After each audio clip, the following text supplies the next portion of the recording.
Subtum presidium confugimus, Sancta Dei genitrix, nostras depredationes, ne desvigiasti in necessitatium. Bronze Podcast número 40.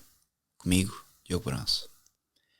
Hoje no episódio 40 achei por bem fazer uma alusão também aos 40 dias que temos na Quaresma e também aos 40 dias que Jesus esteve no deserto. É certo que 40 dias é um longo tempo, é um período alargado em que podemos entregar a nossa alma à oração, à caridade e também ao sacrifício.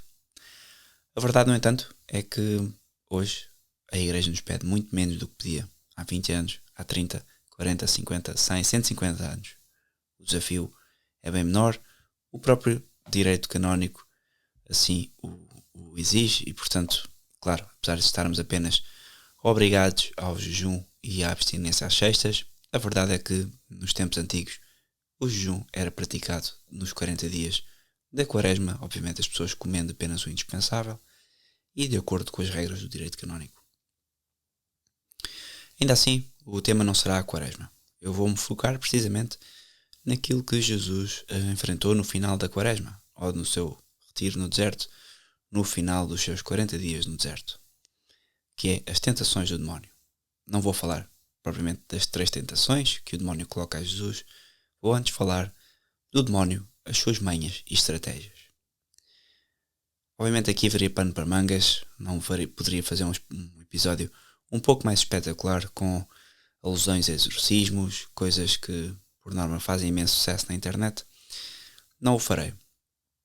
Se há facto que existem exorcismos e que existe possessão demoníaca em algumas pessoas, a verdade é que isso são eventos muito reduzidos e por norma a maior parte das pessoas condena-se sozinha sem necessário que o demónio intervenha.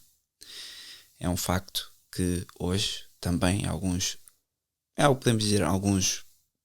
partes da igreja se confia muito que existe uma presença demoníaca constante e presente em quase todas as pessoas que têm problemas espirituais ou que pessoas que têm problemas até muitas vezes também de saúde. Se é facto que isso é possível e que o demónio o pode fazer, a verdade é que na maioria das vezes essas pessoas estão condenadas sozinhas e portanto não faria sentido para o demónio estar a fazer uma possessão de uma pessoa que sozinha se vai condenar. Aquilo que acontece muitas vezes é que de facto uma má interpretação do problema da pessoa e tomam o todo pelo particular ou o particular pelo todo, como acontece em alguns casos. O que eu hoje venho propor como episódio é expor as 10 artimanhas que o demónio utiliza para nos levar ao pecado, que não têm a ver com possessão, portanto, e são 10 formas de negócio que o demónio arranja para lidar com as almas, para as condenar para a eternidade. Aqui poderíamos pegar em muitos temas, mas vou fazê-lo assim de forma sucinta, 10 pontos, e no fim vou terminar com o exercício mais espiritual, distinguindo a questão dos espíritos. Quando é que estamos a ser influenciados por um bom espírito, quando estamos a ser influenciados por um espírito maligno, ou quando, na verdade, são apenas movimentações do espírito humano, ou seja, que não é do espírito, mas são movimentações nossas, dos nossos defeitos. Hoje é comum vermos as pessoas dizer isto aconteceu-me, só pode ter sido o demónio, porque eu tinha isto para fazer e logo aconteceu isto. A maior parte das vezes, não. A maior parte das vezes são os nossos defeitos humanos, a preguiça, a nossa falta de fidelidade do Nosso Senhor, que nos leva ao pecado e também que nos leva a uma vida de falta de constância.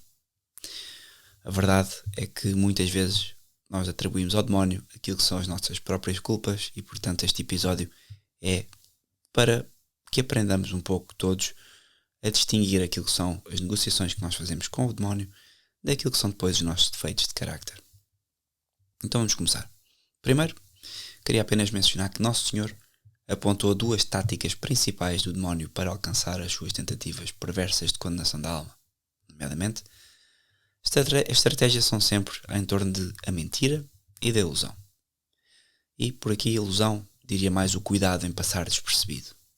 Portanto, vou indicar então os esquemas que o demónio usa e como é que ele faz uso da mentira. todos os esquemas do demónio têm um estratagema comum. Isso é um facto. A mentira, a ilusão, como já mencionei, isto não nos deve surpreender, uma vez que o demónio é o pai da mentira, como Nosso Senhor o chama. E uma vez que ele não permaneceu na verdade, como nos diz São João em 8,48. Portanto, também queria ressalvar que é uma mentira que as coisas boas são as deste mundo e portanto é uma mentira que ele insinua muitas vezes e troca e portanto, bom, como é que eu ia pôr isto? Nunca o demónio apresenta as coisas como o pecado como sendo uma coisa má, feia e hedionda. E portanto, uma das primeiras mentiras que ele vai utilizar é que as coisas deste mundo são as melhores e portanto as devemos trocar por Deus. Também é uma mentira que Deus nos abandona e que não nos ouve quando imploramos. É mentira que não podemos ultrapassar as nossas tendências desordenadas. É mentira que não há céu nem inferno. É mentira que Deus não nos perdoará se estivermos verdadeiramente arrependidos. E assim é com tudo o resto, como demonstraremos ao comentar os principais esquemas em que o diabo faz uso dele, da mentira. Uma coisa é certa, é preciso cautela, pois quando o demónio mete a mentira, não o faz sobre uma forma, geralmente, como estava a dizer, horrorosa.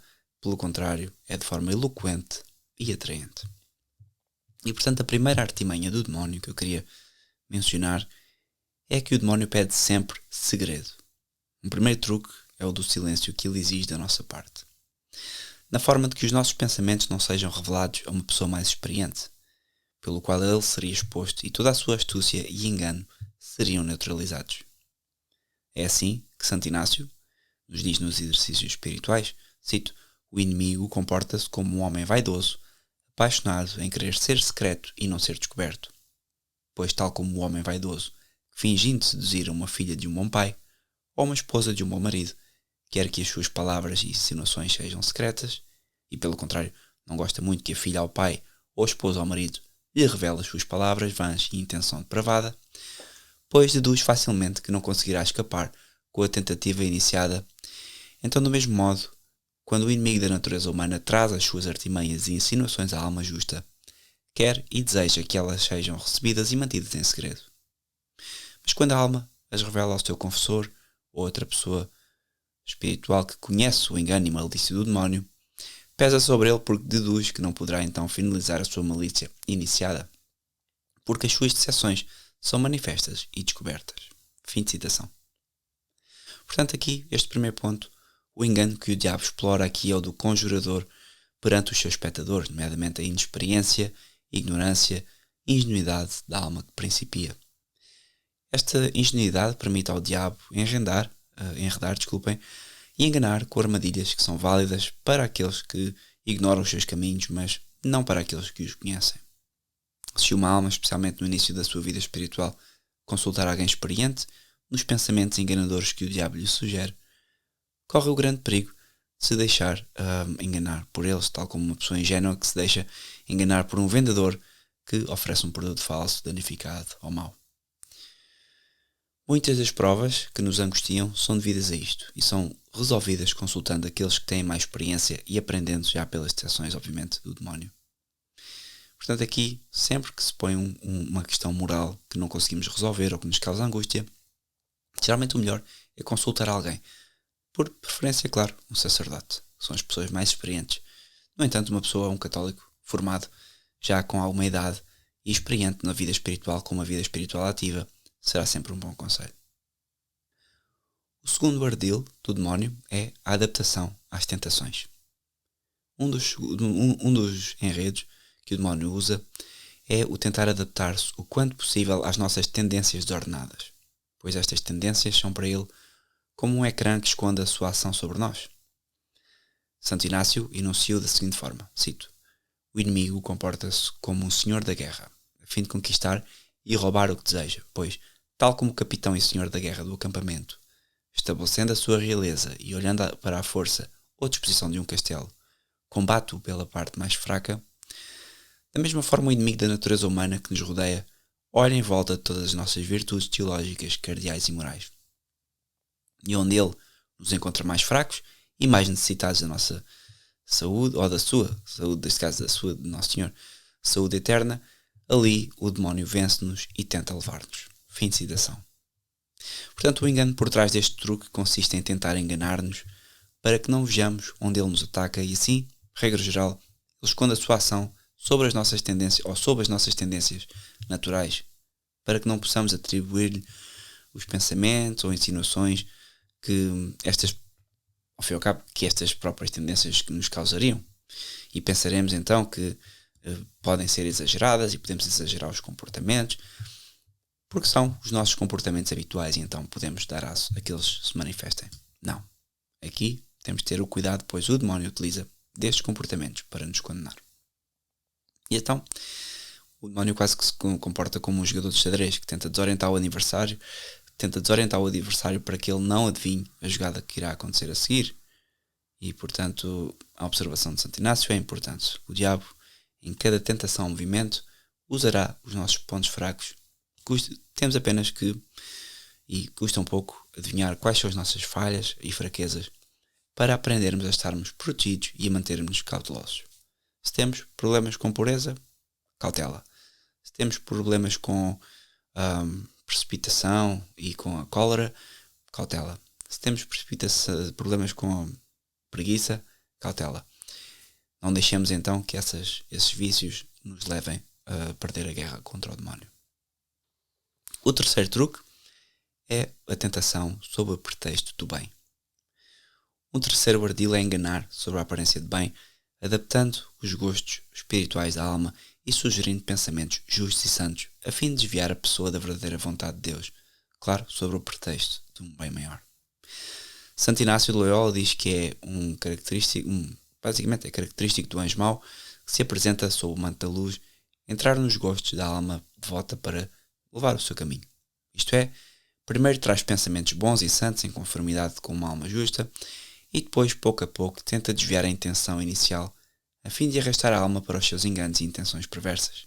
Portanto, diz Santo Inácio, cito, devemos prestar atenção ao curso dos pensamentos ou ações e se o princípio, o meio e o fim são bons em tudo, inclinados para todo o bem, é então um sinal que vem do anjo bom. Mas se no discurso dos pensamentos termina tudo isto em algo mau ou perturbador ou menos bom do que a alma se propuser anteriormente a fazer, ou torna a alma fraca ou inquieta e perturbada, tirando-lhe a paz, então a tranquilidade e a quietude que tinha antes desaparecem e então isto é um sinal claro que vem de um espírito mau, inimigo do lucro e da salvação eterna. Sim, fim de citação.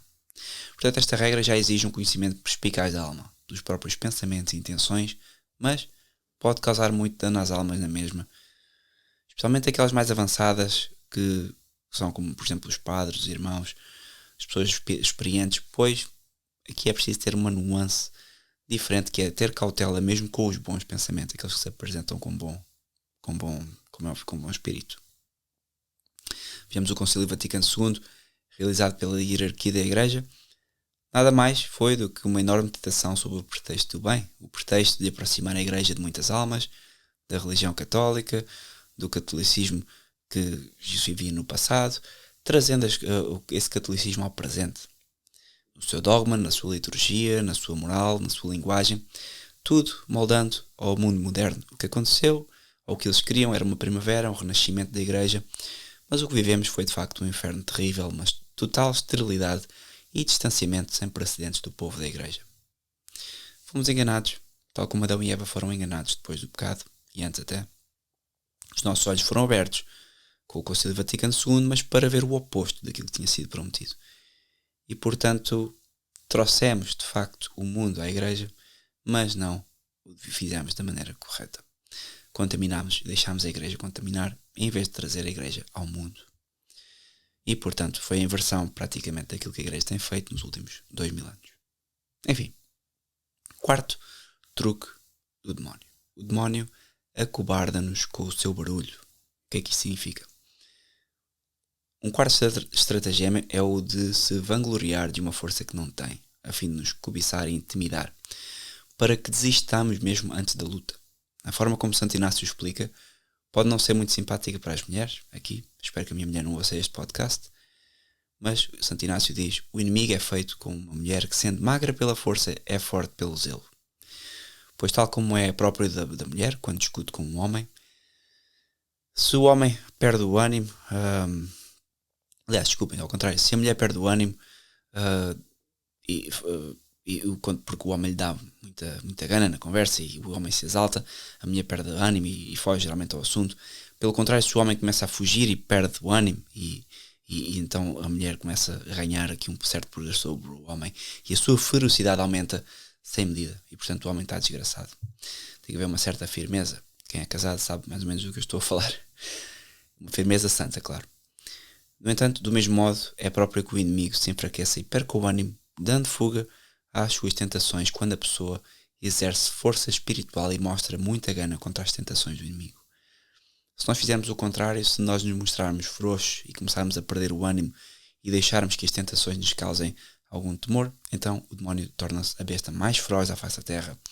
O inimigo da natureza humana começa a perseguir então a sua intenção de condenação com uma malícia acrescida.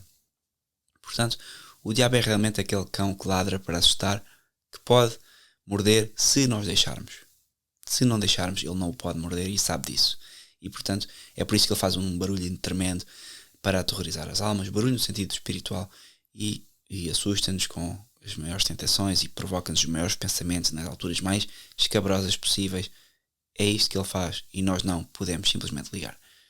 Quem sabe o que isto é porque é católico, e aquilo que estamos a fazer é Ave Maria, logo, começar a rezar, movimentar os pensamentos. Por norma, quando nós começamos a dialogar com os pensamentos e a entrar nesta onda e neste barulho demoníaco, então começamos a cair aos poucos. Portanto, tentamos reagir automaticamente. Ele vai ensinar 1000 preocupações, obscuridades, reticências, ansiedades. Não só muitas vezes são pensamentos maus, são, como eu disse, preocupações e estados de alma que levam as almas a ficarem nervosas e a irritarem-se, a desanimarem, quando na realidade só têm diante de si um balão de ar enorme, sem dúvida, mas que basta picar para o fazer desaparecer. E portanto, o demónio é este balão gigante que se afigura, mas com a graça, com o estado da alma e estando em estado de graça. Isto é essencial. Tudo aquilo que eu vou dizer aqui presume que estamos em estado de graça. Quem não está em estado de graça simplesmente não consegue combater o demónio. É algo que a Igreja sempre defendeu, é que a pessoa que não está em estado de graça, por mais virtuosa que seja, por mais dons naturais que tenha, vai cair em qualquer tentação. Não em todas, mas vai cair eventualmente em pecado mortal. Portanto, separando-se e merecendo o inferno. E o que nós temos que fazer como católicos é estado de graça para então combater o demónio. Senão o demónio nem tem com que se preocupar connosco. Muito sinceramente. Outro truque que queria mencionar também, que é o quinto truque que o demónio utiliza, é cansar-nos pela duração do combate. Ele cansa a alma pela duração do combate e, portanto, ele sabe que nós, homens, mulheres, estando sujeitos ao tempo, somos como que pouco firmes nas nossas decisões. Ele sabe que para nós é difícil, que somos mutáveis, frágeis. É difícil continuar numa atitude de generosidade e esforço.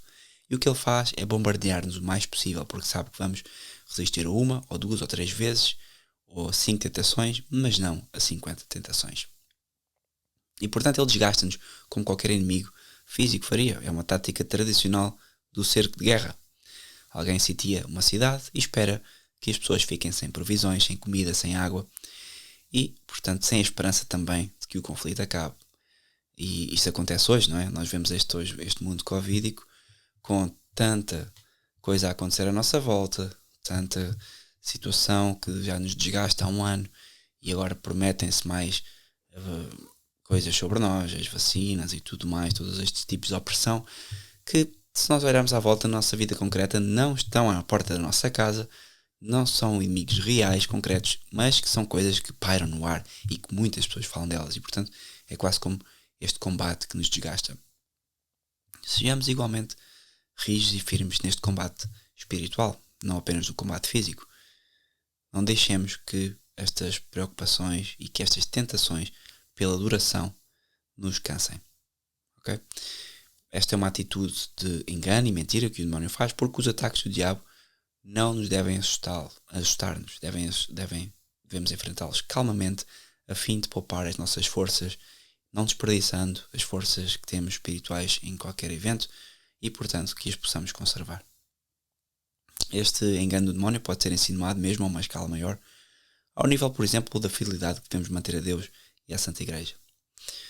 A atual crise da Igreja, portanto, é isto mesmo. A atual crise da Igreja pelo qual estamos a passar, que se arrasta parece indefinidamente, sem que consigamos ver qualquer saída para ela, é uma crise que leva ao desânimo. E ele começa a ser sentido nas nossas fileiras, mesmo nas fileiras tradicionalistas, geralmente provocando acordos com Roma, a Diocese de Campos, a Fraternidade de São Pedro, o Instituto do Bom Pastor e outros institutos Ecclesia Dei. Mesmo na fraternidade, a desconfiança pelos superiores, ou supostamente as soluções vacantistas, tudo isto são formas físicas e espirituais que nos levam ao desgaste e que nos levam a tomar decisões que são claramente demoníacas. Portanto, é difícil manter um equilíbrio num momento de sofrimento como este, mas temos que manter este equilíbrio. A fim de resistir a este engano do diabo, devemos refugiar-nos sempre na verdade, ou seja, na convicção de que Deus só permite ao diabo estas batalhas prolongadas para bem da nossa alma. E, juntamente com o fim da luta, no fim dos nossos dias, quando morrermos, ou quando Deus nos levar, Deus nos dará a sua graça, não permitindo, citando São Paulo, que sejamos tentados acima das nossas forças. Portanto, força, mantenham, perseverem e sejamos católicos. O sexto truque do diabo é o ir de menos para mais. O que é que isto significa? O primeiro esquema, que este é o primeiro esquema avançado, por assim dizer, que o diabo usa, consiste em ir de menos para mais, começando pelo pouco para chegar ao muito. Pois muitas vezes ele sabe que se propusesse um pecado abertamente, nós imediatamente o rejeitávamos, certo? E é por isso que nós próprios devemos ter cautela nisto e vigilância para não ceder à entrada sorrateira que ele nos põe na alma. Sorrateira porque a eficácia deste estratagema é entrar sem ser notado. Uma casa não cai subitamente devido a um vento forte ou a chuva forte, mas se uma fuga começar a entrar, não for reparada, pouco a pouco, esse pingo de água, não sendo reparado, passou despercebido, arruína as vigas de uma casa, arruína depois o telhado e a casa cai ao fim de um tempo. E aqui poderia dar 1000 exemplos, mas uma coisa que eu queria dizer é que na vida espiritual é isto que o demónio faz. Começa com um pensamento hoje, amanhã com 2, amanhã com 3. E se nós não cortamos o mal pela raiz, quando chegar à altura vamos ter aqui uma série de pó. É como a poeira dentro de uma casa também. Se não limparmos todas as semanas a casa, vamos ter, quando chegar à altura, de contratar uma empresa de limpeza. A empresa de limpeza, obviamente, pode ser a confissão, pode ser algo mais grave como um exorcismo, para as pessoas que têm mesmo problemas espirituais, como já disse, são uma minoria. Mas é isto que o diabo faz. Não sugere pecados graves diretamente na alma, que ele já vê determinado a resistir-lhe. Sugere antes que hoje, por exemplo, deixe de rezar a oração da manhã, amanhã deixe de rezar o terço, porque a pessoa está cansada, com obviamente motivos muito bons, cansada, justamente para nós, pai de filhos, que às vezes vemos o dia a passar e rezamos 3 Ave Marias, e sempre com o motivo, não, mas eu estou a fazer os meus deveres de Estado. Boa, muito bem. Isto já é o diálogo com o demónio. E portanto, outras pessoas é que se apaixonam por uma série de televisão, porque a pessoa precisa de recreação ou precisa de descansar. Outros que se apaixonam por esta ou aquela companhia que não é edificante, ou por esta ou aquela música, ou por esta ou aquela pequena coisa feita de forma descuidada, que depois começa a ser frequente. E portanto, sem se aperceber, a alma está a cortar o apoio sobrenatural que costumava ter com Deus. E está a ficar insensivelmente predisposta a coisas maiores, que o diabo saberá no futuro sugerir, quando a alma então já sentir uma aversão mais marcante pela oração e um maior gosto por procurar conforto ou recreação no cinema, na internet, no telemóvel, nas redes sociais, certas amizades e depois então já estamos no mundo. Portanto, este sexto ponto eu diria que é um ponto que é preciso muita cautela. É um ponto que é preciso ir ao fundo e cortar o mal pela raiz. Ir de menos para mais, não. Ritmo espiritual. Nós temos a disciplina de ir ao ginásio todos os dias, temos a disciplina de almoçar todos os dias, tenhamos a disciplina de manter a oração da manhã, da noite. E eu contra mim falo, porque mais facilmente mantenho a disciplina do almoço do que da oração.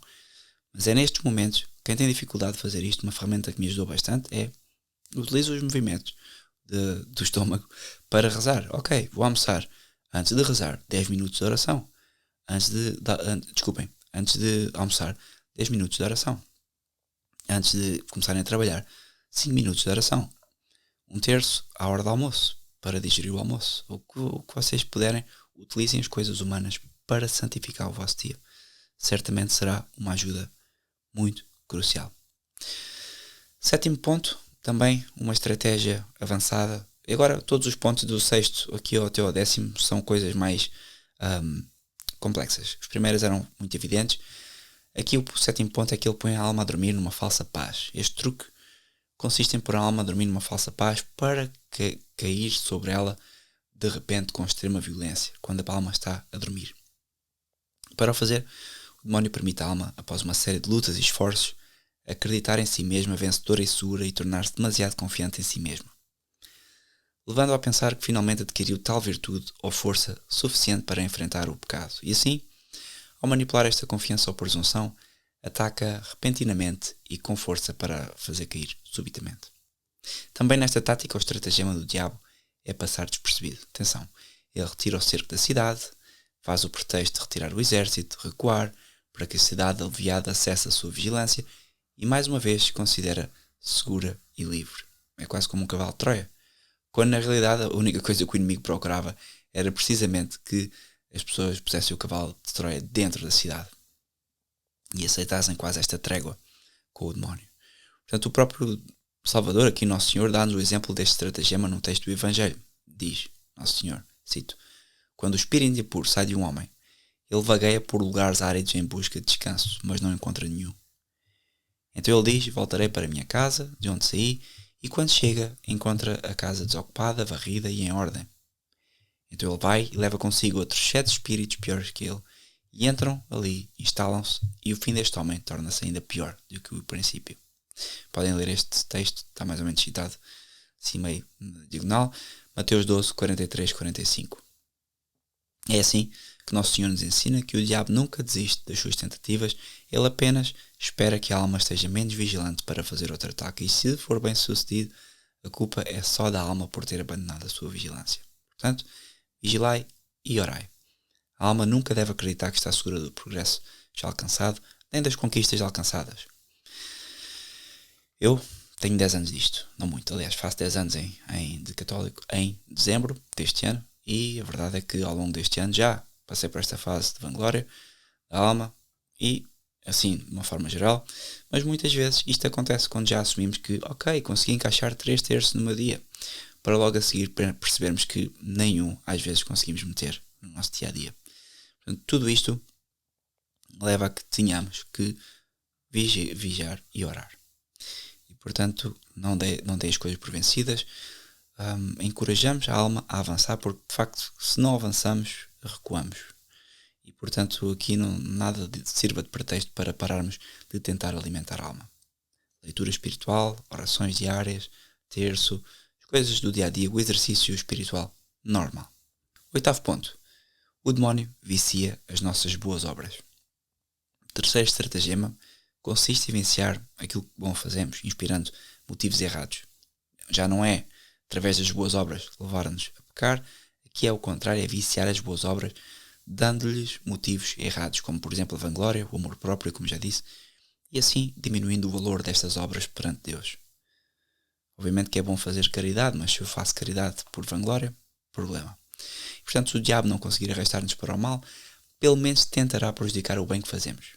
Aqui, lembra a parábola do joio. O diabo disfarça-se atrás da nossa própria indolência, neste caso os semeadores adormecidos, aproveitando-a para semear a demais boa semente. Ok? Ou seja, a nossa boa intenção inicial, os bons propósitos, com o joio de motivos mais humanos, tornam-se um problema e porque estão rodeados de efeitos egoístas e de fins egoístas. E, portanto, começámos por agradar a Deus, foi desviado inadvertidamente da primeira intenção e acabámos por fazer o que acabámos por fazer foi agradar-nos a nós próprios ou procurar a apreciação e elogio dos outros. Sem o perceber, a natureza tomou as rédeas de uma ação iniciada sob o impulso da graça e nós, enganados, pensamos que continuamos a fazer por Deus uma ação que na realidade apenas fazemos por interesse pessoal, na nossa natureza desordenada. Da mesma forma, é preciso não esquecer, enquanto isto acontece, o diabo também tenta fazer-nos perder o fruto da boa obra, ocupando a nossa mente com coisas estranhas ao nosso dever atual e, portanto, se tivermos de estudar, ele faz-nos rezar. Se tivermos de rezar, ele transforma a nossa oração numa reflexão muito interessante, cheia de pensamentos e vontade de enviar e-mails e mensagens aos amigos. Santo Inácio de Loyola sentiu este problema, por acaso, desculpa o sotaque em inglês, em Manresa, quando começou a rezar em latim para ir ao sacerdócio. Nas aulas de latim sentia pensamentos elevadíssimos a Deus, à Santíssima Trindade, à virtude, mas o resultado é que se distraía das almas do seu estudo do latim. E, portanto, ele deduziu sempre que foi o diabo que lhe dava estes pensamentos, que dava a incapacidade, lhe retirava a capacidade de tirar partido do gosto pelo latim. Este truque do diabo, portanto, é frustrado se, em vez de cedermos ou aceitar estes motivos tortos, pensarmos e meditarmos sobre ele, redirecionando-nos para Deus pela pureza da retidão e da intenção, procurando também o auxílio e o aconselho espiritual, com outras pessoas mais experientes, claro. Então, nona tática. Estamos quase a chegar ao fim, ainda vamos com meia hora de podcast, mas depois teremos aqui algo para dizer sobre os espíritos. Mas a nona estratégia é que ele usa as outras pessoas. E aqui parece uma coisa óbvia, mas às vezes não é. O quarto ardil do demónio consiste em fazer uso da influência ou atração que outras pessoas exercem sobre nós, para nos levar ao pecado, claro. O diabo sabe muito bem que, dado o nosso carácter social, nada exerce sobre nós tanta força como a influência das pessoas que amamos, que admiramos, ou com quem vivemos muitas vezes. O estratagema do diabo consiste, neste caso, em distorcer as intenções de Deus, que queria que esta influência, como é óbvio, idealmente fosse um verdadeiro canal da graça. Os laços de sangue, de amizade, de estima, devem estar sempre ao serviço da graça, e nos Evangelhos vemos claramente como Nosso Senhor se aproveita deles. Vejam João e André, que seguem Nosso Senhor e vão automaticamente à procura dos seus irmãos. Pedro e Tiago, que o Salvador acolhe como seus discípulos. Pedro, que teve depois o seu amigo Filipe, e depois que teve o seu amigo Nataniel. E estes laços de amizade entram imediatamente em jogo e, por norma, podem ajudar a ganhar discípulos para a salvação e para o reino de Deus. No entanto, o diabo disfarça-se também através de pessoas, pervertendo os laços sociais e de sangue e usando-os como meio de levar ao pecado. E como esse método funciona bem para ele, basta olhar então para todos os jovens que hoje têm fascínio com vedetas do cinema, com estrelas da música ou com pessoas da vida social, cuja vida desastrosa impele as pessoas a, de algum modo, a verem naquilo alguma forma de idolatria. E não sei como, há muitas pessoas hoje, basta ver o mundo online. Se nós formos procurar quantos canais santos têm hoje milhões e milhões de subscribers, nenhum, ou raros, raríssimos. Em política tem a mesma coisa, basta ver alguém com uma certa dose de cristianismo assuma uma liderança de um partido. E então aqui ainda é pior porque o erro assume proporções e forças insuspeitas. Temos o caso do Chega, do CDS, pior ainda, partidos que se dizem cristãos, que depois toda a sua política é descristianizada e até mesmo herética, defendendo heresias, erros morais e problemas espirituais. É por isso que é o nosso dever manter estes laços sociais e de sangue e amizade dentro do canal que Deus quer. E o canal que Deus quer é o canal da graça, a vida da graça. Que nos mantenhamos longe dos laços que são maus, isso eu penso que é fácil de identificar. Mesmo os laços de sangue, é preciso cortar com eles quando é necessário, as amizades, é preciso cortar com as amizades que nos afastam de Deus, mas melhor ainda é criar as amizades e as comunidades que vivem para Deus. E aqui não há nada a fazer. Às vezes é difícil criar laços de amizades com pessoas que nós naturalmente não nos sentimos impelidos a procurar, que poderiam, no nosso entender humano e defeituoso, não sei, vir de outra classe social, ter outro tipo de formação intelectual. Mas aqui temos que procurar formar comunidades santas que vivam para Cristo. Hoje em dia, nós que próprios, católicos, vivemos também embranhados numa mentalidade quase marxista de classes sociais. E isto é bem perceptível no meio católico. Quando fui batizado, percebi logo que os católicos hoje, especialmente os modernistas, estruturam muito bem, quase como marxistas profissionais, as classes sociais dentro do cristianismo. Isso é óbvio que fazem um esforço para que isso não seja aparente, porque a sua fé assim lhes pede. A verdade é que depois, na prática, vivem como pagãos. Nós aqui temos que viver como o Evangelho. Temos que mostrar que, de facto, há amor entre os católicos. E posso-vos dizer que o sítio onde eu encontrei isto de forma mais explícita é na Fraternidade de São Pio X, onde de facto há pessoas de todos os tipos, com vários backgrounds, com várias formas de estar na vida.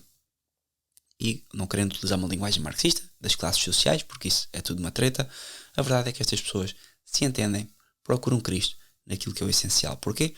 Porque compreenderam a questão da crise da igreja, compreenderam a questão da fé que as motiva. É claro que não é uma sociedade perfeita, no sentido em que é uma sociedade perfeita enquanto fraternidade, porque todas as sociedades religiosas são em si mesmo perfeitas, porque são ordenadas a Deus e não são ordenadas ao mundo, mas é uma sociedade imperfeita porque é composta de pessoas que, como é óbvio, trazem os seus defeitos para essa sociedade. E, portanto, a questão social, tal como na fraternidade e em qualquer outro lado, quando as pessoas se juntam fora dos ambientes, é tão imperfeita quanto pode ser qualquer sociedade com pessoas. No entanto, as pessoas nas sociedades católicas e nos nossos amigos, e essas pessoas são sempre, e as nossas comunidades paroquiais, são sempre sítios e degraus de santificação. Não pensamos que vamos encontrar um outro eu, porque eu penso que se encontrássemos um outro eu, ainda assim nos íamos chatear com este outro eu. E porque isto acontece, e porque é assim, temos de ser caridosos, temos de ser católicos, e verdadeiramente no sentido do que o catolicismo quer ser. Temos que chegar ao próximo, ao outro, tratá-lo como nós gostaríamos que fôssemos tratados, com a maior das caridades, com a verdade e com a amizade, e especialmente num tempo como o de hoje, onde todo o mundo, e quando eu digo todo o mundo não é o sentido brasileiro, é o mundo inteiro, nos vai anatematizar muito em breve. Há vários valores e proteções jurídicas que ainda temos, nomeadamente de liberdade religiosa, nomeadamente de deslocação e de existência social. Mas, meus amigos, eu não sei se verei isso, eu penso que sim, isso será removido em breve. Portanto, o que temos que fazer já é criar comunidades de pessoas com quem, não é que queiramos, com quem precisaremos viver muito em breve. E, portanto, este ponto, a tática das outras pessoas, mais do que nunca, exorto, rejeitem toda a pessoa que vos atira e que vos impele para longe de Deus. E essencialmente é essencial fazer. Essencialmente é isto que devem focar a sua atenção. É aqui que compreendemos muito bem a importância de escolher as amizades, porque os amigos é alguém de quem nós não desconfiamos, alguém de quem nós não tememos levar uma facada nas costas, como se diz, de quem não se está automaticamente à espera que algo de estranho aconteça. Um amigo é alguém em quem nós confiamos, e eu posso-vos dizer que eu hoje confio em pessoas na fraternidade que, caso eu morresse hoje, eu preferia entregar-lhes os meus filhos do que entregar a familiares e amigos já de longa data. Ok? Portanto, espero que isto possa servir de ajuda. Eu penso que este ponto é muito importante. 10º ponto. Insinua o demónio a insubordinação e a crítica. E isto está relacionado diretamente com este 9º ponto. Numa sociedade humana tem necessariamente de haver uma hierarquia. E aqui esta hierarquia pode ser de sangue, pode ser uma hierarquia definida por entre amigos, pode ser uma hierarquia, seja qual for, tem que haver uma hierarquia. No caso da igreja, a hierarquia perfeita, onde as pessoas ungidas e os sacerdotes, os bispos, têm a primazia e hierarquia sobre o povo. Aqui é fácil estruturarmos. Portanto, quando há um sacerdote, obedece ao sacerdote, quando há o bispo, obedece ao bispo, quando há o pai de família, obedece ao pai de família. Quando há vários pais de família, tem que se criar então uma sociedade estatal, onde esta sociedade estatal, se estiver subordinada a Deus, passa então a beneficiar dessa perfeição hierárquica e tem de obedecer necessariamente a uma hierarquia. E esta hierarquia não pode ser pervertida sob pena de pecado grave. Portanto, quem se organiza numa hierarquia, num meio católico, sabe que ao desobedecer ao superior, seja ele quem for, é como se desobedecesse praticamente à hierarquia perfeita da igreja. E portanto o último truque do diabo consiste em insinuar o espírito de insubordinação e crítica. Destrói o espírito filial, a confiança nos superiores, introduz a animosidade e a rebelião contra a autoridade. Isto dá origem a todo tipo de falatórios, etc. Aqui podemos ir à história da igreja. Toda a história da igreja poderia dar razão a esta tática, especialmente em obras que só são realizadas através de uma estreita união e colaboração entre si. Por exemplo, os membros de uma congregação, de uma família ou de uma paróquia. e sob rigorosa obediência aos superiores. Esta insubordinação ou discórdia pode ocorrer nos filhos para com os pais, nas esposas para com os maridos, nos ciúmes mal compreendidos, entre os fiéis da mesma paróquia, suspeitas, murmurações. Aqui há 1000 coisas que podem acontecer. E o que eu posso dizer é que, e permitam-me dar aqui umas quantas palavras sobre as formas mais comuns de ver isto. Primeiro, queria mencionar que, de facto, a parte insubordinada e rebelde acredita sempre ter toda a razão do mundo para manter esta posição. O diabo encontra o caminho perfeito para passar despercebido aqui e, portanto, ninguém repara que é ele que acrescenta o combustível e o fogo que vira as pessoas umas contra as outras. Mas as pessoas que se insubordinam têm sempre todos os motivos para estarem subordinadas. Eu falo por mim. Quando começou, por exemplo, há um ano, vou dar um caso prático, quando começou há um ano a questão do coronavírus, a Fraternidade de São Pio X, e este ano já o fez, em certos pontos do mundo parou a missa pública. Obviamente continuaram as missas privadas, algumas pessoas podiam atender, mas a missa pública foi suprimida. Eu na altura fiquei revoltado, no sentido em que, e notem o termo, revoltado. Isto são sempre teorias revolucionárias, e são sempre movimentações da alma que são revolucionárias e não vêm de Deus. E fiquei revoltado porque achava que a fraternidade está no combate pela fé, não podemos obedecer a estas autoridades humanas, e aqui tinha que salientar 2 pontos. Primeiro, na altura, em março, poucas pessoas tinham noção que isto de facto era tudo uma treta. Hoje já não.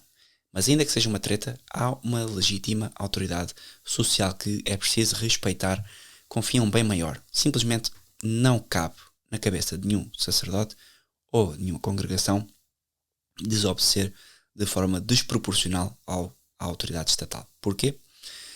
Porque se obedecer de forma desproporcional, primeiro está a chamar a atenção toda sobre si e sobre os seus fiéis, e portanto aquilo que poderia ser uma espécie de resistência católica que ainda pode subsistir era automaticamente suprimida, porque obviamente eram tomadas medidas nesse sentido. E, por outro lado, porque os próprios fiéis necessitam de se organizar noutros espaços. Portanto, sai-se do público e vamos para o privado. Tem que haver aqui uma dupla inteligência, que temos a partir de agora cada vez mais de trazer para o nosso dia-a-dia. Depois, insubordinação na família, também frequente. Eu, em relação aos meus pais, e depois os meus filhos e minha esposa em relação ao marido. Isto acontece em qualquer casamento, é comum. Em relação aos pais é mais fácil, no sentido em que, agora é mais difícil, mas mais fácil para os filhos que vivem com os pais. Como é óbvio, se vivem com os vossos pais, simplesmente insubordinação não pode ser. Se os pais pedem, vocês fazem. Se for uma coisa imoral, não fazem. Ponto final. Se pedir uma coisa que vos prejudica em todos os níveis, sejam sociais ou físicos, têm que ponderar bem, mas em princípio devem fazer. Se for algo que prejudica moralmente, não podem fazer, porque estão proibidos por Deus. É aqui o grande ponto de clivagem. Em casa, a mesma coisa acontece.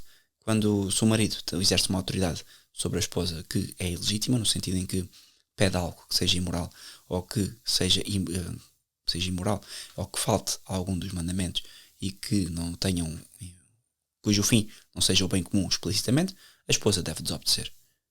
E aqui o desobedecer muitas vezes pode ser pelo silêncio e pode ter uma estratégia até de que, ok, muito bem, vou fazer e depois não faz, obviamente, mantendo o silêncio e para bem dos filhos, se isso acontecer, para bem dos filhos, para bem da ordem social da casa. Não que mentir seja bom, mas que em determinados casos, há pessoas que em casa podem sofrer violência, etc, etc. É bom que seja prudente e inteligente na forma de fazer as coisas. Para o católico, a questão da obediência e da sujeição às coisas do mundo, tem que ficar bem claro que o grande ponto de clivagem são as questões morais, nunca as questões físicas, ok? Portanto, se vocês têm alguma coisa, algum problema físico que advém de algo que vos mandam fazer, quem tem sobre vós a primazia, quem tem sobre vós a vossa propriedade, por assim dizer, neste caso o Estado, se fosse um Estado católico, sobre as pessoas, e no caso do marido sobre a esposa, se for uma coisa física ou que aparentemente não traz um bem moral, é preciso ponderar, mas em princípio deve ser obedecida. Se for um problema moral, deve ser rejeitado, como é óbvio. Portanto, atenção. Isto leva-nos depois aqui, eu poderia fazer toda uma conversa sobre a questão atual dos testes PCR, das vacinas, mas vou fazer um vídeo só sobre isto, onde vou discorrer sobre como comportarmos-nos relativamente às questões, porque estas questões vão se tornar bem vincadas na nossa sociedade a curto prazo, incluindo, vão-me afetar a mim, pai de família, tenho que trabalhar, e vão afetar muitas pessoas que ouvem o podcast, e portanto, o que fazer? E eu, esperem por outro vídeo, eu vou tentar dar uma abordagem católica, que mantém a firmeza católica, mas ao mesmo tempo que mantém a prudência e a inteligência que devemos ter nestes tempos. Portanto, 10ª manobra do demónio, insinuar a insubordinação e crítica. Terceiro ponto que eu queria falar também sobre a paróquia, claro. Quantas vezes o sacerdote não quer fazer uma coisa e as pessoas todas acham que não, ou que deve fazer isto, deve fazer aquilo. Se seja uma coisa da vida pessoal do sacerdote, ninguém tem nada a ver com isso, ele decide.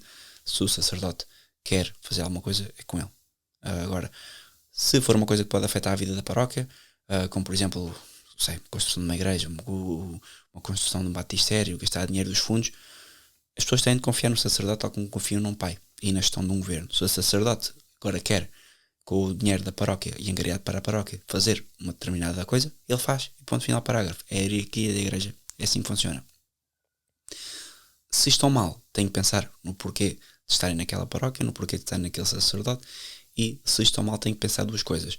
Ou vocês estão a pensar mal e estão de facto a ser levados pelo demónio à insubordinação, ou se de facto há um problema e devem corrigir de forma cordial e em privado o sacerdote. As duas coisas podem acontecer, nunca a alimentação de conversas paralelas. Obviamente, vamos imaginar que há um sacerdote que está com um determinado problema e se vocês acham por bem perguntar a alguém se acham que podem ajudar a pessoa e a melhor forma de o fazer, claro que isso é lícito fazer. O que não é lícito fazer é dizer alimentar conversas contra a estrutura social da paróquia. Ok? Portanto, a partir do momento em que estamos inseridos numa estrutura eclesial, passamos imediatamente a pertencer à hierarquia perfeita da igreja, ordenada ao reino de Deus e ao bem comum. Se eu disse algum erro aqui, porque isto poderíamos desenvolver muito mais, este 10º tema, por causa destas questões da hierarquia da espiritual da igreja, hierarquia também social, comentem, deixem nos comentários alguma coisa, mas terei todo o gosto em rever convosco. Portanto, por último, estes são os 10 estratagemas do demónio para nos afastar de Deus e nos levar ao pecado mortal. Há agora um ponto que eu queria mencionar sobre os espíritos. E este ponto é: quais é que são as movimentações dos espíritos de um espírito bom e de um espírito mau, e quais é que são aquelas inclinações que são nossas. Portanto, aqui vou demorar mais 10 minutos no máximo. Depois de estudar o pecado em si e a luta contra a tentação, aquilo que, ao estudar ou de ouvir, devemos contemplar ou considerar em particular as 3 fontes da tentação e do pecado. E começamos com o primeiro, como é óbvio, o demónio, porque uma vez que é próprio do demónio tentar a natureza, e a nossa natureza é própria combatê-la e estudá-la nas suas tentações, o que nos resta agora é olhar então para as regras do discernimento dos espíritos, de modo a saber quando é o diabo que move a nossa alma, quando é Deus, e quando é Deus que move a nossa natureza, e quando nós somos nós próprios. Portanto, aqui só um parênteses, desculpem estar a avançar já para isto. O que é o discernimento dos espíritos? O discernimento dos espíritos é a ciência que nos permite discernir os diferentes movimentos e ações da nossa alma, os seus diferentes princípios, e apontar os que são provocados direta ou indiretamente por Deus, pelo diabo ou pela nossa própria natureza humana. Aqui, portanto, poderemos entender por espírito um movimento interior pelo qual nossa alma é incitada a fazer ou omitir uma ação. E o próprio princípio a partir do qual este movimento procede. Portanto, o espírito move o homem nas suas ações pode ser reduzido a 3. Primeiro, vou resumir outra vez. O espírito divino, ao qual podemos assimilar o espírito angélico, que nos incita sempre ao bem. Isto é crucial, trabalhando diretamente sobre as nossas almas ou indiretamente fazendo uso dos anjos. Daí temos que ter uma boa relação com o nosso anjo da guarda. Segundo, o espírito diabólico, a quem podemos assimilar o espírito mundano, que nos incita sempre ao mal, quer por si mesmo, quer por meio do mundo, e que é, neste caso, aliado do mundo, instrumento do mundo, amigo do mundo. E por último, o espírito humano, ao qual podemos assimilar o espírito carnal, que é uma das manifestações mais comuns, inclina-nos por vezes para o bem, conhecidos pela razão e desejado pela vontade, e por vezes para o mal. Portanto, aqui para o bem, até podemos ver isto nas pessoas, não é? Há muitas vezes o espírito humano, todos fomos feitos por Deus. O nosso espírito humano, feito a imagem e semelhança de Deus, apesar de decaído, continua, dependendo das virtudes de cada um, a movimentar-se para o bem, muitas vezes, utilizando a razão, o belo, os dons naturais, daí termos muitas pessoas, às vezes ateus, até que se dizem ateus, conseguem falar sobre Deus, conseguem, o ateu não fala sobre Deus, mas consegue contemplar que há algo. Bom, o ateu é um atrasado mental, desculpem o termo, mas é verdade. Mas os agnósticos. E conseguimos perceber então que estas pessoas, movimentadas pela razão e pelas suas virtudes naturais, conseguem caminhar para um ponto de verdade. E por vezes temos também o espírito mundano que nos atrai para o mal, atraído pela nossa própria concupiscência. Estes três espíritos podem interferir uns com os outros de mil maneiras. No entanto, na maioria dos casos temos indicações suficientes que nos permitem fazer um discernimento com garantia de sucesso sobre o qual dos espíritos está a atuar. Então vamos lá. Quais é que são então os sinais do Espírito de Deus? Os principais efeitos do Espírito de Deus sobre a alma são os seguintes. Primeiro, comunica luz e verdade, pois Deus é luz. Então, a alma assim, movida, é dócil, deixa-se ensinar e aceita prontamente as instruções e conselhos dos superiores. Segundo, infunde a alma de alegria, paz, confiança, mesmo no meio das maiores provações. Terceiro, inspira nela pensamentos humildes e que procuram rejeitar por norma o mundo, as honras. Quarto, torna-a simples, sincera e verdadeira. Quinto, leva a alma a procurar a glória de Deus e o cumprimento da sua vontade em todas as suas obras. Sexto, impulsiona a alma à autoabnegação, à prática de uma caridade mansa, benigna e desinteressada, à imitação de Cristo em todas as suas ações.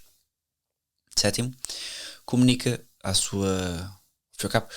alma a grande liberdade de espírito que é Deus, ou seja, inflama a alma em Deus e separa das coisas criadas, como eu disse já atrás, quase cria um amor, não um amor pela pobreza de passar mal, como é óbvio, que também queria, mas mais no sentido de que cria uma movimentação para longe das coisas do mundo, mais assim. Os movimentos divinos insinuam suavemente na alma, em estado de graça, e atormentam as almas em pecado, com um santo remorso, no sentido em que uma alma que se sente ao fim e ao cabo que está em pecado e vive em pecado, mas ao qual lhe é comunicado por graça o Espírito de Deus, por graça divina, não por sua, que não pode obter, sente então pode sentir este estado de remorso com a sua própria vida e de inconformidade. E portanto, só Deus pode dar à alma uma consolação sem causa precedente. Isto é importante. Deus é a única causa de consolo total em Deus, porque é o próprio Criador a entrar na alma e a trabalhar na alma livremente, inflamando-a com o seu próprio amor. Portanto, os movimentos divinos geralmente insinuam-se de preferência em momentos de consolação espiritual. É aquilo que chamamos de movimentação interior da alma, que inflama a pessoa de Deus e que faz as pessoas praticarem atos de virtude com prazer, facilidade e ardor e torna as coisas da terra insípidas. Nem sempre sentimos isto, como já sabemos.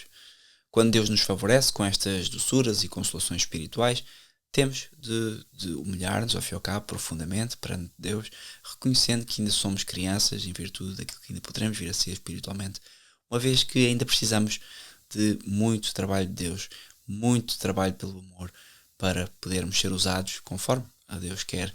E Ele concede-nos isto, é bondoso para connosco, concede-nos isto se o merecermos, e eu penso que temos que tornar-nos obedientes, observar os seus mandamentos e fazer a sua vontade, seguindo as suas inspirações, aqui sem, como é óbvio, nunca deixar de contemplar que há outros espíritos e outros tipos de emoções que entram na alma. E portanto agora falo então dos sinais do espírito maligno. Aqui sobre o espírito de Deus, já agora quem tem uma vida espiritual ativa sabe que a maior parte do tempo não sentimos isto.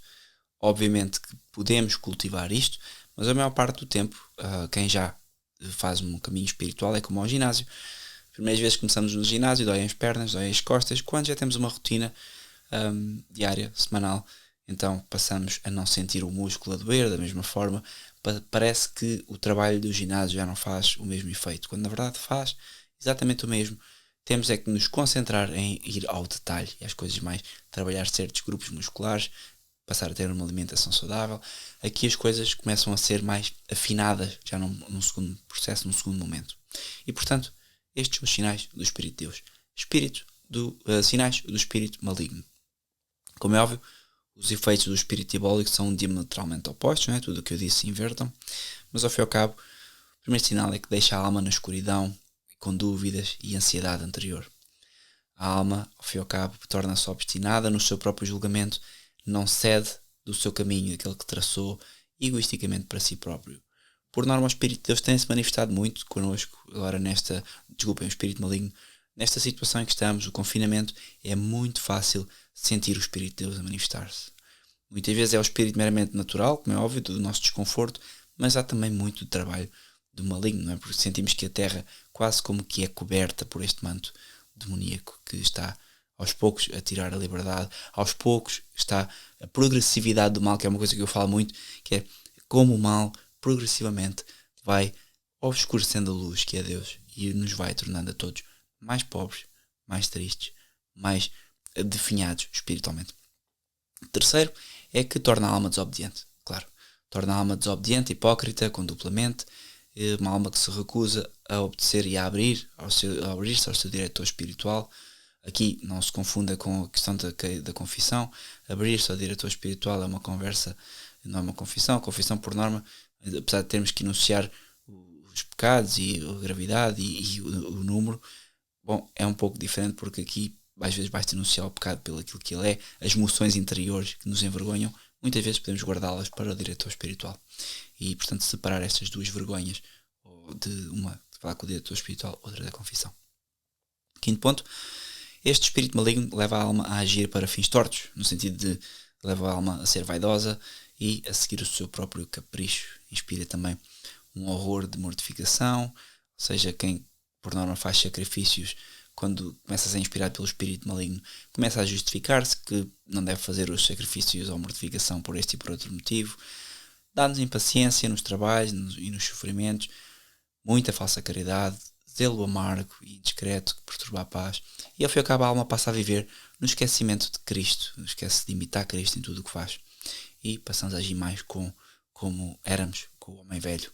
Isto faz com que ao fim e ao cabo a alma se apegue à terra, ao seu próprio eu, e encaminha o homem para o chão e não para o alto. Portanto, os movimentos do espírito diabólico entram na alma num estado de graça com violência, porque, como é óbvio, o espírito só pode, no fim e ao cabo, a alma, quando está em estado de graça e entra em contacto com o espírito diabólico, é sempre violentada por ele, como pela força, e portanto começa a inspirar este estado de intranquilidade, de falsa paz e de insegurança permanente. O espírito diabólico geralmente sugere os seus pensamentos na desolação espiritual. Muitas vezes, quando não temos vontade de rezar, é quando as coisas ainda se começam a agravar mais, mas muitas vezes também se disfarça de um anjo de luz e, a princípio, sugere, como já disse anteriormente, coisas boas para disfarçar a sua má intenção e para fazer cair a alma quando ela não está consciente disso. Portanto, aqui é preciso chamar a atenção para a desolação espiritual, que é o oposto da consolação. É um movimento da alma para as coisas baixas e terrenas, que vem acompanhado de escuridão, perturbação, secura, e esta alma geralmente passa a ter pouco amor por Deus. E se deixarmos, torna-se preguiçosa, morna e triste no serviço do Senhor e na prática da virtude.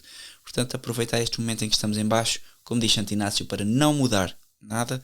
Geralmente quando estamos em baixo não é a melhor altura para mudar a nossa vida, fazer grandes mudanças, porque por norma estão a ser inspiradas pelo espírito maligno.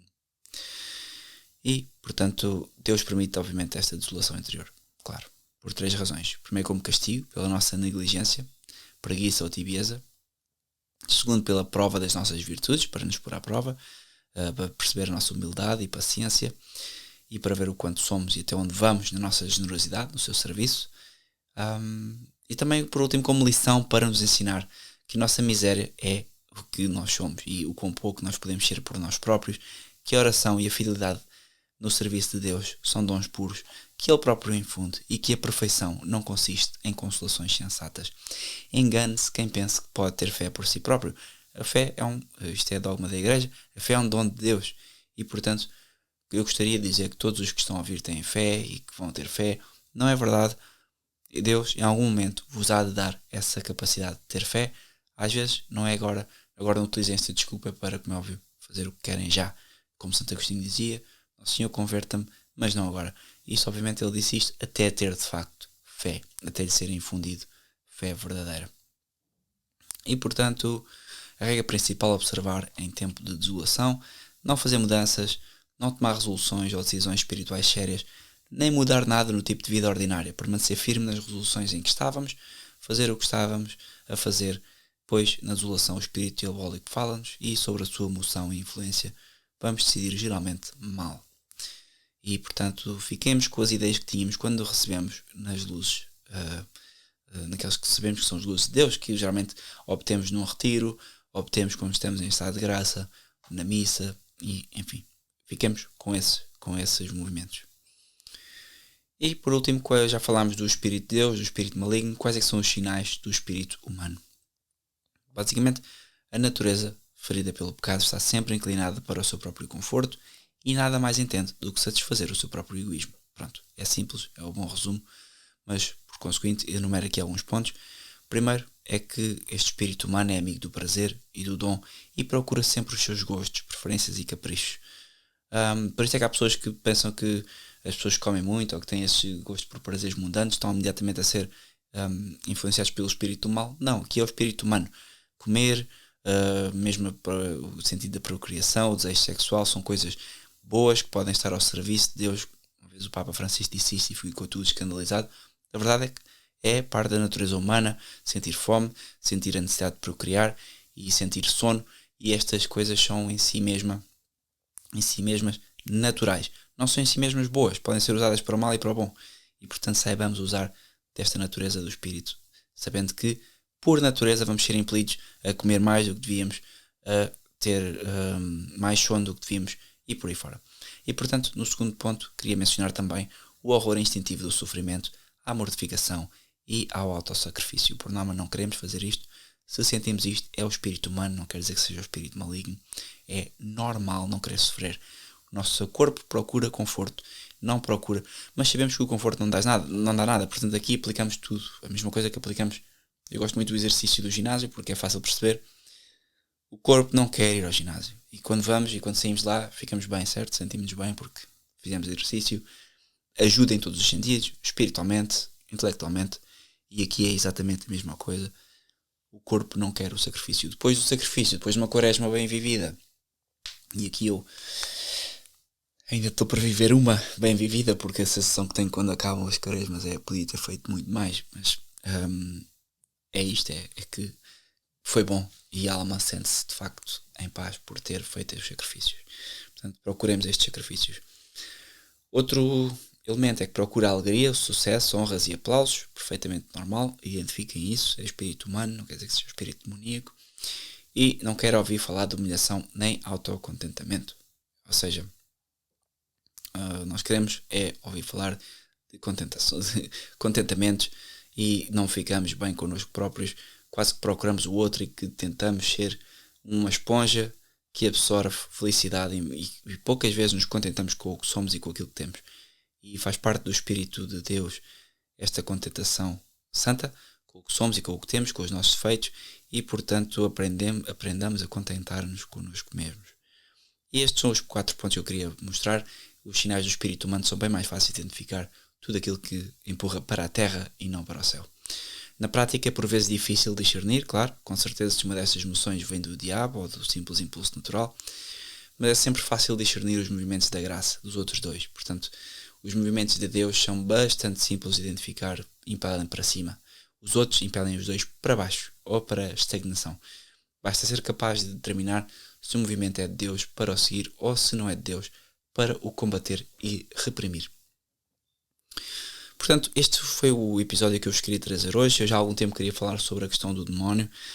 Não queria falar sobre a questão do demónio, como já disse no início do podcast, do ponto de vista mais sensacionalista, porque isso raramente acontece com qualquer um de nós antes de passarmos à possessão e às coisas sensacionais que aparecem nos filmes e que ouvimos falar com os exorcistas. Passam-se estas coisas que são do dia a dia. No dia a dia temos que aprender a discernir estes sinais do espírito maligno, do espírito humano e acima de tudo do espírito de Deus que nos impele para as coisas santas. Muita amizade com Nossa Senhora, muita amizade com o anjo da guarda, São José, grande santo, grande homem, está sempre ao nosso lado, sempre que nós pedimos. Peçamos-lhes para sermos mais do que somos agora, para nos santificarmos. Usemos esta equipa celestial são os nossos PTs, os nossos personal trainers do céu, que nós podemos chamar. É gratuito, ninguém vos pede nada. Aliás, o que é pedido, claro, são os sacrifícios humanos, são as coisas que nós temos de deixar de fazer, as companhias que com as quais temos de cortar, e de resto temos um ginásio ótimo para treinar a alma, e este ginásio temos de ganhar amor com ele, porque ao contrário do ginásio da terra, onde quanto muito fazemos boa figura para quem vai à praia, faz uma boa figura na praia, e ou faz uma boa figura se for um atleta e faz desporto e que faz uma competição, quer ganhar a competição, aqui estamos a fazer exercício para a alma. Isto significa que temos de procurar satisfazer Nosso Senhor. Em última instância, o six-pack do ginásio da alma, só Nosso Senhor é que vai dizer se o temos ou não.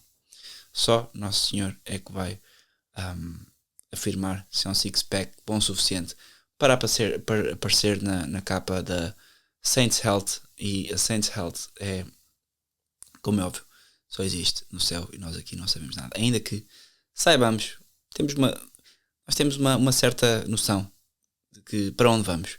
E por mim falo, certamente não sou merecedor do céu. Muito, muito dificilmente do purgatório, mas assim espero. Todos os esforços se encaminham para lá e portanto façamos este esforço de querer aparecer na Saints Health, nem que seja nos créditos, como editor, nem que seja como alguém que não aparece na capa, que isso são os santos que aparecem na capa. Nós, se pusermos aparecer num artigo qualquer desta revista, deste ginásio do Celeste, que aparecemos. Mas uma coisa vos digo, o demónio é este açúcar, é como se fosse o açúcar da terra, é o que traz gordura, é o que traz doença, é o que contamina a alma e o espírito, e portanto saibamos rejeitar este mal que ao fim e ao cabo nos impele para baixo e para a condenação eterna. Caros amigos, um grande abraço, vamos falando, e qualquer coisa coloquem nos comentários. Não se esqueçam, subscrevam o podcast caso gostem. Temos também o grupo no Telegram, caso queiram podem entrar. Às vezes a malta discute lá temas interessantes e vamos falando. Um grande abraço